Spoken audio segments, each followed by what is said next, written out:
Alright, y'all. I saw a Cosmonaut Variety Hour video from well over a year ago where he reviewed every Batman movie ever made. And I thought it was a great video, but some of the takes he had, specifically on the Dark Knight trilogy, I think needed to be commented on. I also want to emphasize that I love Cosmonaut's content. I think he's funny and he's smart, but I wanted to share some of my thoughts on the trilogy by bouncing ideas off of his video. So here we go. So this is the moment. This is when Batman movies stopped goofing around. This is where shit gets serious. Christopher Nolan was tasked with doing something that had never been done before. Make a Batman movie that plays it straight. A Batman movie that grounds the character in realism. That places him not in a fantastical fairy tale land, but in our world. This movie wants to make Batman hardcore again. So yeah, he's absolutely right here. At the time, the grounded, realistic take on Batman was exactly what the character needed. And I love these movies, so I'm not one to complain. But we already got the ultra-realistic take on Batman during this from the years 2005 to 2012. And my brother in Christ, it is the year of our Lord, 2025. Let's move on to the fantastical stuff. Explore more of Batman's rogues and more of Gotham. Now, I've said a few times before that I am a certified Christopher Nolan naysayer. I think he's just a little bit overhyped a lot of the time, but I've never really elaborated on why I feel that way. I actually really agree with a lot of the stuff he says here on Nolan, and I have ample thoughts to share on Nolan's movies, which for me would just have to be a separate video for me to get out all of my ideas. But again, I do really like the Dark Knight movies, but I'm sure I'll have some comments on the directing throughout. Now, I can say early on that this is a very cool first shot. And in fact, I like how the first shot of each movie in the trilogy is the same. This is pretty badass, and it sets a good identity for the trilogy in a simple way. This gives the trilogy 10% sauce. This film starts with a young, misguided Bruce Wayne living abroad when he's confronted by Qui-Gon Jinn, who invites him to learn how to be a ninja. Now, I think it's very funny that this guy starts the movie by saying, well, hey, yeah, my boss is Ra's al Ghul. He wants you to come join us at ninja school. And I'm like, buddy, you look just like Ra's al Ghul. Wait, I'm sorry, I mean Ra's al Ghul. Mr. Raz Al Ghul? You know, I don't like that. That just doesn't feel right. Raish, not Raz. A common mistake. This film takes a significant amount of time to show us Bruce's backstory, ranging from his childhood to him training to be Batman, and with how much Nolan likes using the concept of time in his stories, it makes sense that he would structure his Batman backstory film like this. And this is probably the final time we'll ever get a movie that bothers to do this. We might get a flashback here and there, but for the most part, we are never going to get a movie that's solely about Batman's backstory. Yeah, I can get annoyed with the time jumps in Nolan's movies some of the time. Like, brother, why can you not just tell a chronological story? But here, I like how the first half combines Bruce's experiences as a child, as well as his experiences as a broken and confused adult, and then that all culminates in his epic first appearance as Batman. But what I don't like are the fine details in this Batman narrative that makes it feel a little un-Batman-y. One thing I despise in Batman movies is when they tell us over and over again how bad Gotham is. But then when we see it, it doesn't really look that bad. This is one of the most annoying things in this trilogy because, for the most part, Gotham looks fine. There's like one bad neighborhood, but honestly, I've still seen worse. It's a really big problem that Nolan has at times of telling over showing. Really appreciate in Batman Begins specifically how they actually built large-scale sets to represent Gotham City, and I think this movie has the best depiction of Gotham City out of the whole trilogy, as opposed to just shooting in Chicago. I think the two things you have to get right before introducing the character of Batman are one, making Gotham City disgusting, and two, making Bruce's parents admirable. I think if Bruce's parents are not stand-up people, it completely negates his motivations as Batman. If he didn't view his parents as outstanding citizens trying to make positive change who just happen to be random victims of crime, then it doesn't make any sense for him to take it upon himself to make sure that no one else suffers the same fate he did as a child. And that brings me to my next point about Gotham. Gotham City has to be so gross and smelly and beyond saving that you look at it and think, wow, the only way to help this place is to become a masked vigilante. And the reason I'm showing the images from LEGO Batman 2 and LEGO DC Supervillains is because I think these Gotham City LEGO worlds capture the essence of that so well. Like, the idea of Bruce donating all of his money shouldn't even appear as a possibility with how reprehensible Gotham City is, which I think this movie does better than the other two in the trilogy, but not as good as some other Batman movies like The Batman. But I think this movie does do my first point really well about showing that his parents are upstanding citizens. I also think this movie's paced really well. I like that we don't jump immediately to Bruce being fully suited up. I like that he doesn't have his shit together right at the beginning. I like that he has to slowly get to that point. We don't really see Bruce fully gear up as Batman until the halfway point. And by that time, it doesn't feel like we had to wait an agonizing amount of time for the movie to get to the good part. It feels earned. The pace picks up a lot at this point too, and it leads to a very well-constructed narrative. I agree. I think this movie is paced very well, especially for an origin story, which can either drag on too much or throw too much at you too quickly. It's good that this movie takes its time explaining how all of this crazy technology could exist in our world, and it also does a good job of getting us invested in their version of Bruce Wayne as a person before he takes on the mantle of Batman. Bruce doesn't get his playboy persona automatically. He realizes, well, I have this crime-fighting thing down, but I really need a fucking alibi. And this leads to probably my favorite depiction of the Bruce Wayne persona in any live-action Batman movie. This film is called Batman Begins, and that's kind of exactly what it's about. It's everything that it says on the can. There are other Bruce Waynes that I prefer in other Batman media, just because of personal preference. I think I like a more depressed and overtly broken Bruce, but I do really like Bale's portrayal here, especially in this movie. I think the act he puts on is a totally reasonable way someone of his financial status would act to hide wounds and past trauma. Acting like a scumbag is the perfect alibi for this Bruce Wayne who is truly going around at night saving people. I think overall this story has some issues with balancing the supervillain goofiness with an otherwise serious tone. Pocket sand. But it doesn't stop it from being a good time. And it especially deserves points for paving the way for great Batman movies that follow. So 7 out of 10, pretty good movie. Having watched a lot of Cosmonaut, I can say that our movie rating skills are very different. But I would also give this movie a 7 out of 10. So I agree with most of the points that he made. I think the narrative is fine and works pretty well. The plot lines of Scarecrow and the League of Shadows converging make sense, on top of all the positives I've already mentioned. However, and I'm surprised he didn't talk about this, but Batman kills people in this movie. And as a Batman purist, I believe in no guns and no killing. Given his origin story, it makes no sense why he would kill people or use guns. Specifically, I hate the scene when Bruce destroys the League of Shadows base. He refuses to kill that one guy, then he goes out of his way to save Ra's, but inadvertently murders, 10 people. And that's more of a problem with the directing, I think, which I'll get to in a sec. But I'm fine with him lighting the place on fire to save an individual and to escape, if it didn't show people on fire and falling and screaming and more than likely dying. But it does, which I think might be more of a problem with how the action sequence is shot, rather than having a fundamental misunderstanding of Bruce's morality. The scene where the writers do reflect a fundamental misunderstanding of his character is when he just lets Ra's die at the end. I just can't get behind that in a Batman movie. But, as I've alluded to, my main problem is the directing. Some scenes have so many cuts that it is nauseating to watch.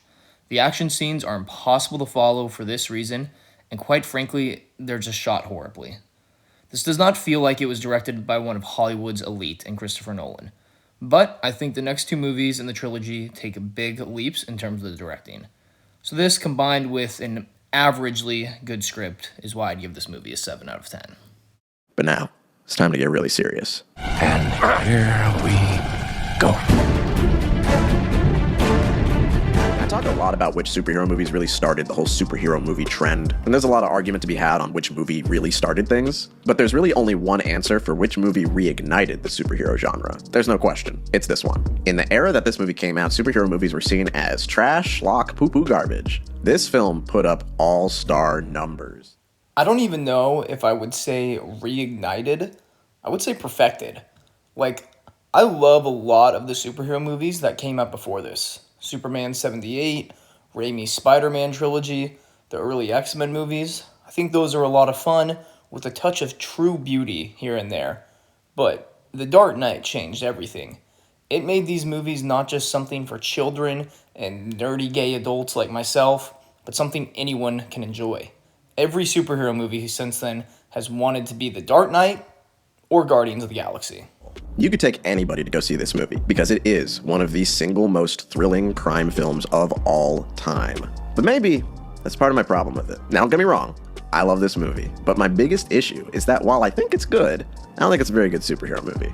I've always said that, to me, The Dark Knight is an expertly crafted crime thriller that just so happens to have Batman in it. Okay, let's hear him out here. Also, talking about massive leaps in directing, this shot where the camera spins around Harvey, Gordon, and Batman talking on the rooftop is really nice. And that's the main reason it did so well. Anybody who thought superheroes were corny got to watch it and delude themselves into thinking they weren't watching a movie about the Batman. But if you love superheroes and you love the character and world of Batman, this story might be lacking in a few areas. Like, don't get me wrong, for the longest time, this was the definitive Batman movie. Because it was either this or one of these. So there wasn't much of a competition. But I think that since The Dark Knight, we've gotten so many amazing portrayals of Batman in movies and games and shows. Not you. And I should say that this is kind of the beginning of when Nolan's distaste for making a superhero movie starts to become more apparent. I wouldn't say that Batman's a side character in this movie, but his role is definitely diminished when you compare it to the one that he had in Batman Begins. Batman just really doesn't feel as cool in this one. He doesn't have a Batcave, the mystery solving is kind of simple. He really doesn't have a lot of scenes where he can really flex and be Batman, because a lot of the biggest moments in this film are just dominated by the Joker.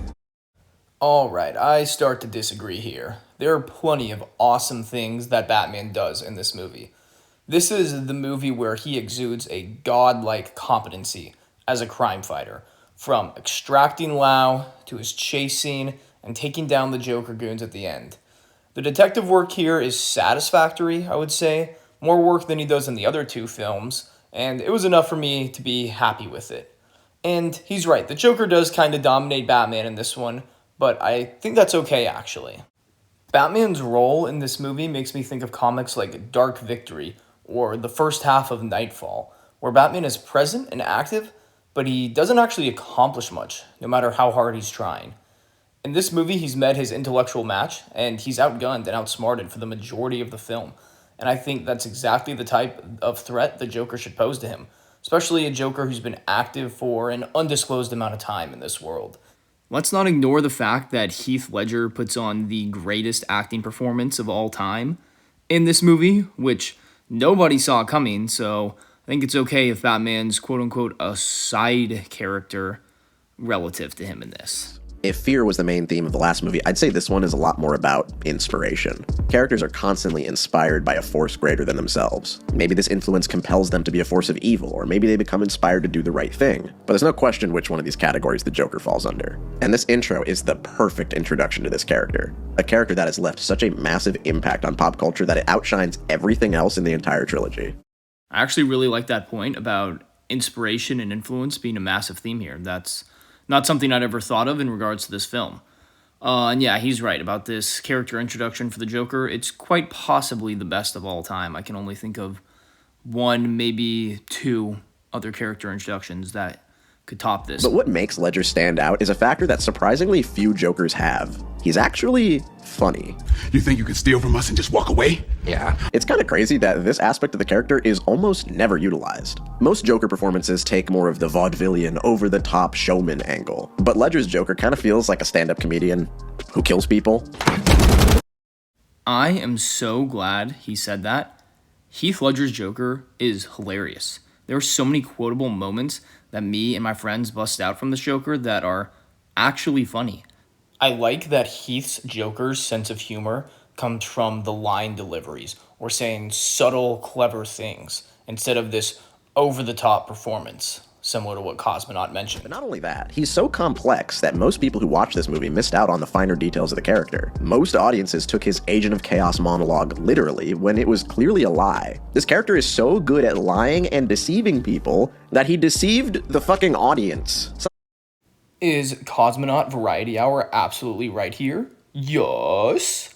I would say the Joker is an agent of chaos, but it's not because he's this combustion of ADHD and gunpowder that's highly unpredictable. He's well planned out and thought out. He's a schemer, even though he tells Harvey and the audience that he is not a guy with a plan.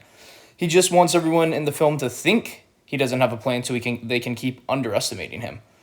This version of the Joker is most similar to the one in the Man Who Laughs comic in my mind, where Joker announces to all of Gotham that he's going to kill prominent members of society just to give the police and Batman enough time to react and attempt to combat this, when in reality, he's already executed his plan, and I think this is how Heath's Joker operates as well. And what's honestly a shame is how little praise the other actors get in this film. Maggie Gyllenhaal is a significant upgrade to Katie Holmes, and she fits the tone of the story much better. I love that in this one scene, she was legitimately scared of how Heath Ledger looked, and she turned that real fear into a very convincing performance. Aaron Eckhart is so good in this movie that it's kind of unfair that he didn't become a superstar after this came out. I don't know, man. I think how Rachel is written in this movie fits the tone of the story better. I just don't really think Maggie Gyllenhaal is that good of an actress.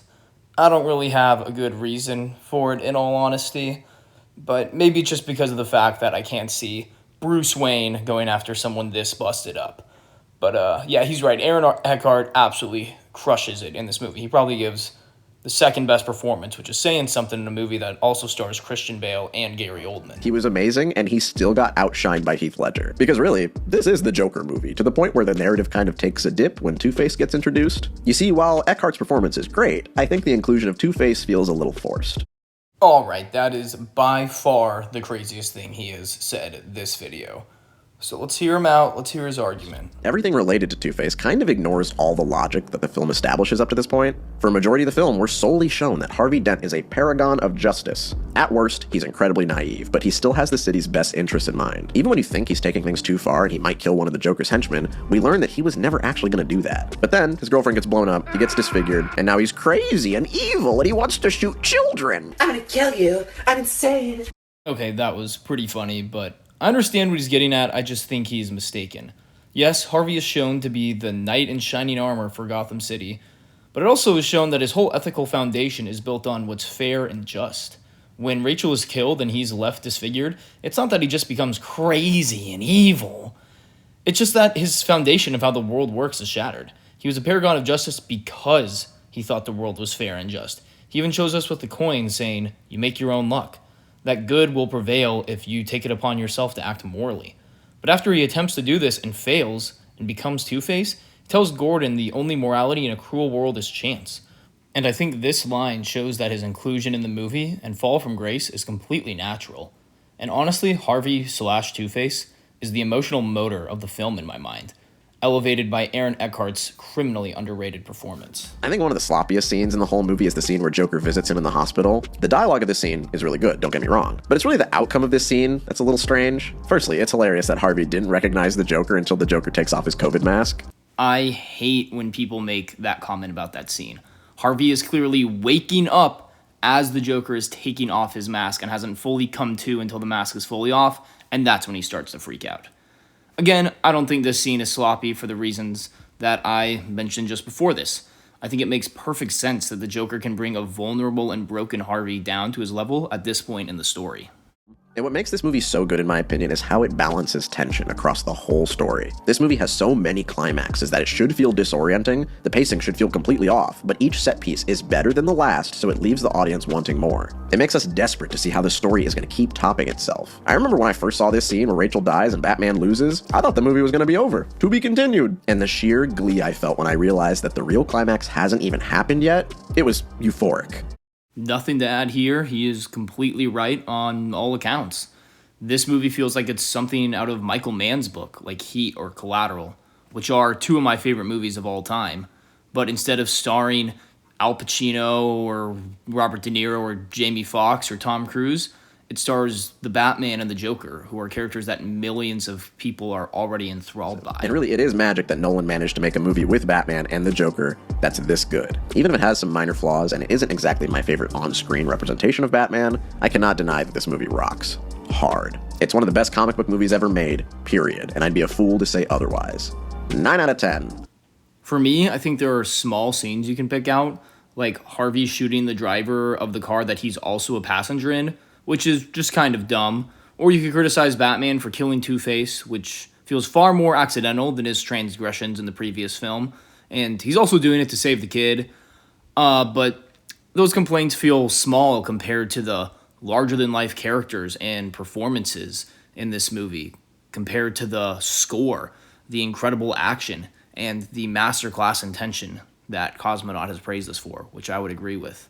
And with all those things stacking up, I'd have to give this movie a 10 out of 10. One of the best of all time. I don't like this movie that much. Sorry. It's actually quite disappointing because I think this isn't even a bad movie. It's competently shot, the performances are on the same level they've always been on, and while the story is pretty standard, it isn't bad, though the editing can be absolutely awful at times. Tell him I'll think about it. Okay. I like your place. What the fuck was that? In fact, this is something that's in almost every one of Christopher Nolan's movies. Yeah, those are some garbage cuts right there.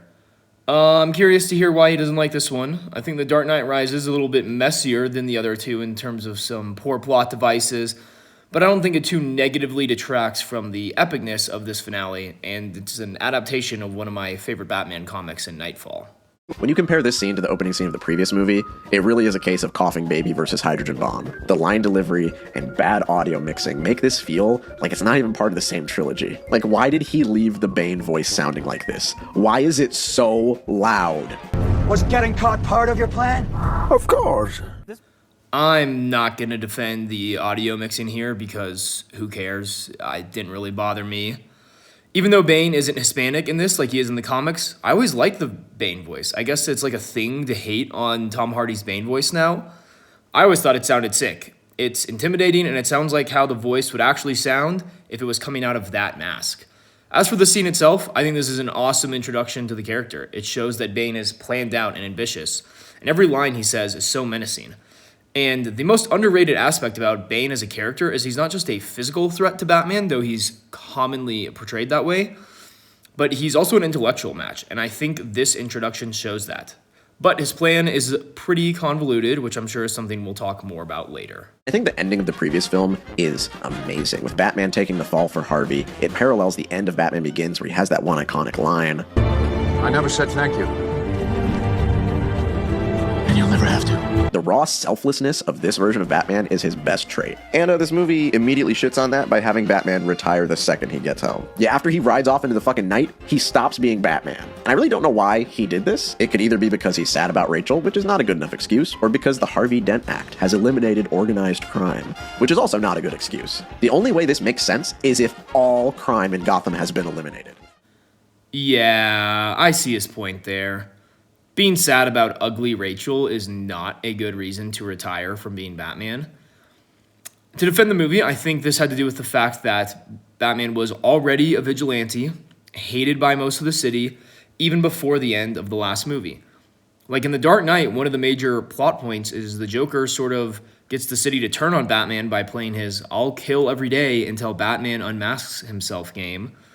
And by the end of the movie, the rest of the city thinks Batman killed Maroni, the corrupt cops, and worst of all, Harvey Dent. I don't really see how he could keep being Batman and salvage or rebuild his reputation from there. In Batman Begins, Bruce says that Batman is supposed to be a symbol, and that symbol should be incorruptible. And if sacrificing the symbol of Batman so that Harvey's inspiration can live on, I think that's a noble sacrifice. But did he need to retire? Probably not. But I think for the sake of this movie, and with that point, I think it makes sense that he does. Batman is not allowed to just fucking quit his job unless he has a really good reason. I think this might be the one Batman movie with the shortest amount of screen time for the Caped Crusader. It's even dumber because he comes out of retirement immediately once Bane appears. Like, that's all it took? One bad guy? You really want me to believe that in 8 years, up until this point, there was seriously no crime. No reason for you to leave your house. Like, why even have Batman be retired? The movie is probably more interesting if he's still being Batman, but in a more vigilante way. But weirdly enough, this trilogy is kind of anti-vigilante. But what you're doing has to be beyond that. It can't be personal, or you're just a vigilante. All right, man, there probably wasn't no crime. I mean, come on. I think a crucial aspect of Batman's no-killing rule is that he has to trust in the cops and the prison and the judicial systems to do their jobs to imprison and hopefully rehabilitate criminals. So if he chooses to retire, I think crime was probably minuscule enough that he could put the trust in the GCPD and the courts to do their jobs. And also, it's not that once one bad guy shows up, he comes out of retirement. Bane is a literal terrorist. And Bruce has reason to get pulled back into the story with Selina Kyle stealing his fingerprints. That gives him some personal investment. But I do agree that it would have been cooler if he wasn't retired at all and he was just acting even more out of the shadows as Batman. Cosmonaut is right, though, that unless Batman picks up a gun to stop his enemy, he doesn't have a good enough reason to stop being Batman. Thank you, Batman Beyond, for giving us this storyline.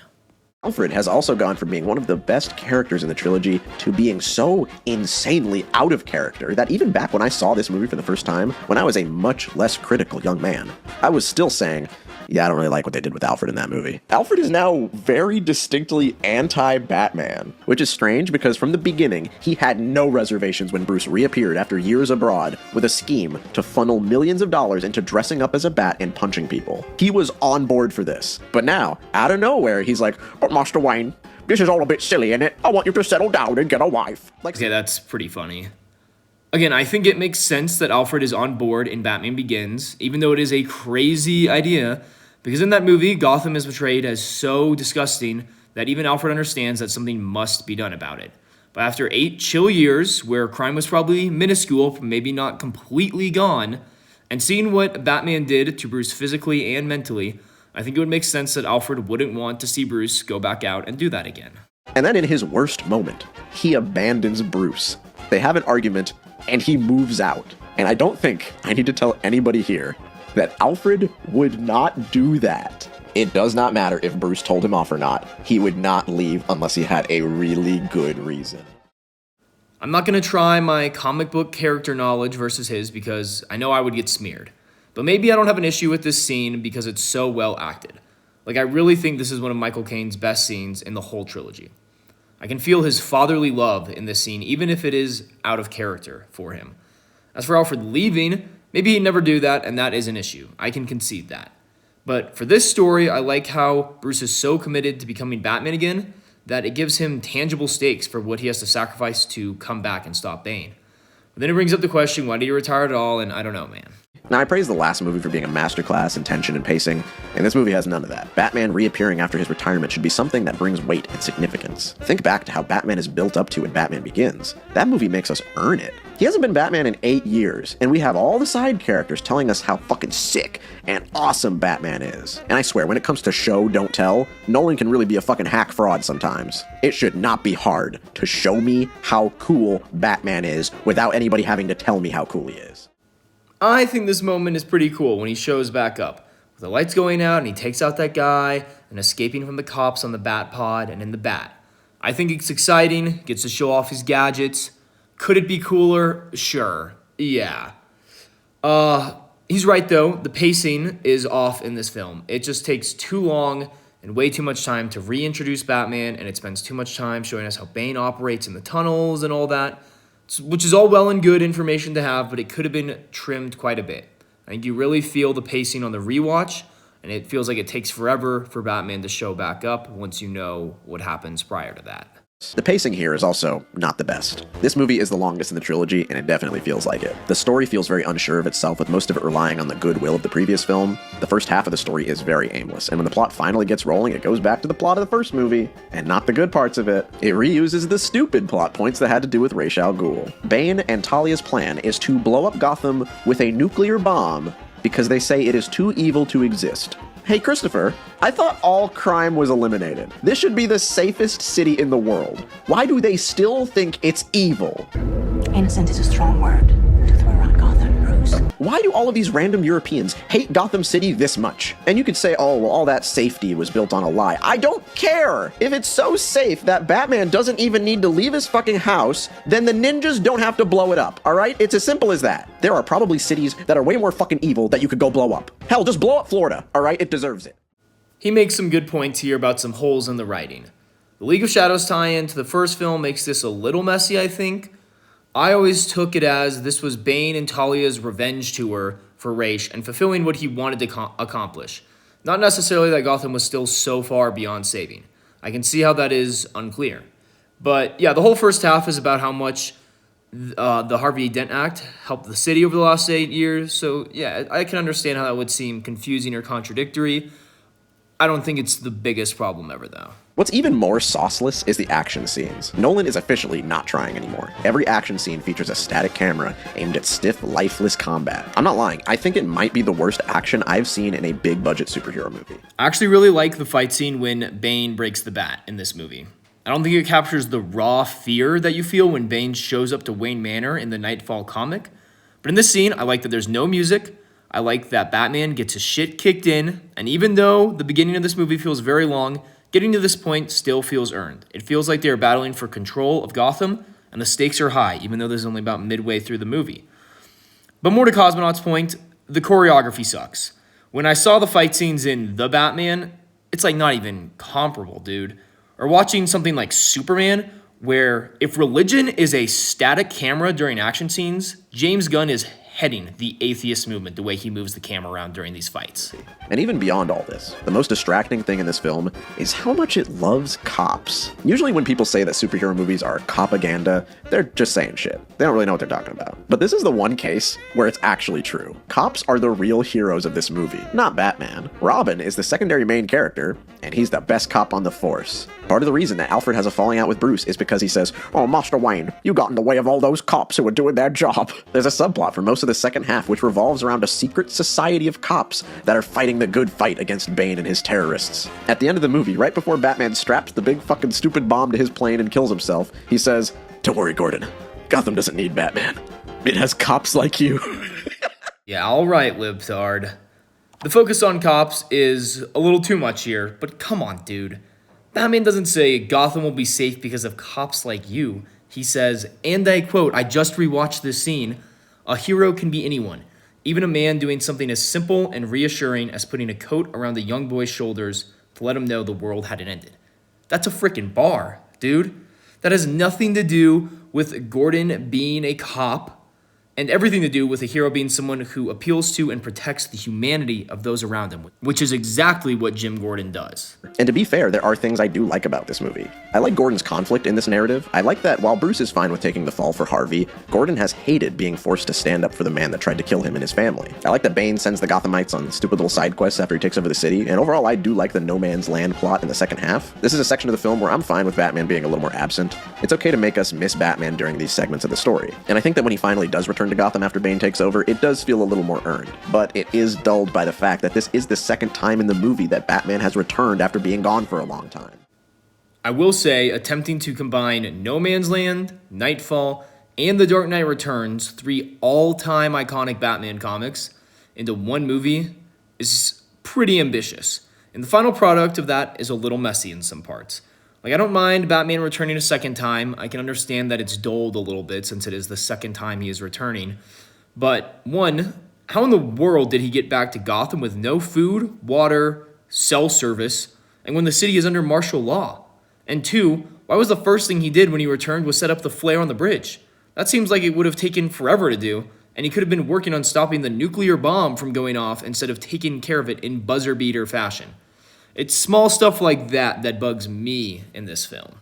And I do kind of like the ending. I think all the characters get a decent resolution, but if I could change one little thing, like one little selfish change, I would like for this movie to not show us Bruce Wayne at the end. It's so much more subtle and effective if we just see Alfred look up at the camera and smile. Like, we would get it. It would be the perfect ending. But what do I know? I am so glad that he said this. How was Christopher Nolan able to deliver the best ending of all time with Inception, but has low-key fumbled every ending since then, which would have to be a separate video for me to get out all my thoughts on that? The final 60 seconds of this film is operating under the assumption that the audience is slow. The very last shot of Robin discovering the Batcave feels like it's setting up a sequel that no one wanted to see. We already got the Robin tease when Officer Blake picks up the bag. We can infer what's going to happen from there. Cutting to black after Alfred nods would be the perfect end to him and Bruce's arc. Alfred gets what he wanted for Bruce, and Bruce is able to retire, leaving Gotham with the symbol of Batman that inspires them to be better. This moment is already set up earlier in the film. Why would Nolan set that up if he was just going to show Bruce to us anyway? I think people would still be talking about this ending the way they talk about Inception, or Prisoners, or even The Departed, where it leaves some speculation, but also feels satisfying at the same time. I think as a whole, it fails to be a satisfying follow-up to one of the best comic book movies ever made, and sometimes it really just doesn't feel like a Batman movie. There's like no atmosphere, most of it takes place in broad daylight, and it doesn't feel as heroic as it's trying to be. Call me old-fashioned, but I like my Batman movies to have Batman in them. But props for having one of the funniest death scenes that an Oscar award winner has ever done. 5 out of 10. If you gave the movie a 5 out of 10 just for that one scene, I would understand it. That was horrible. Like, how did they let that slide? Anyway, I think Cosmonaut was a little harsh on that movie, and hopefully I was able to defend my points on why I think it's still good. Personally, I would give it an 8 out of 10. And that's everything. That wraps up the Dark Knight trilogy. Hopefully I was able to defend the current greatest superhero trilogy ever, which I think is certainly at risk of being dethroned in the next couple years. And maybe this is a video that finally blows me up, even though my video editing and audio sucks.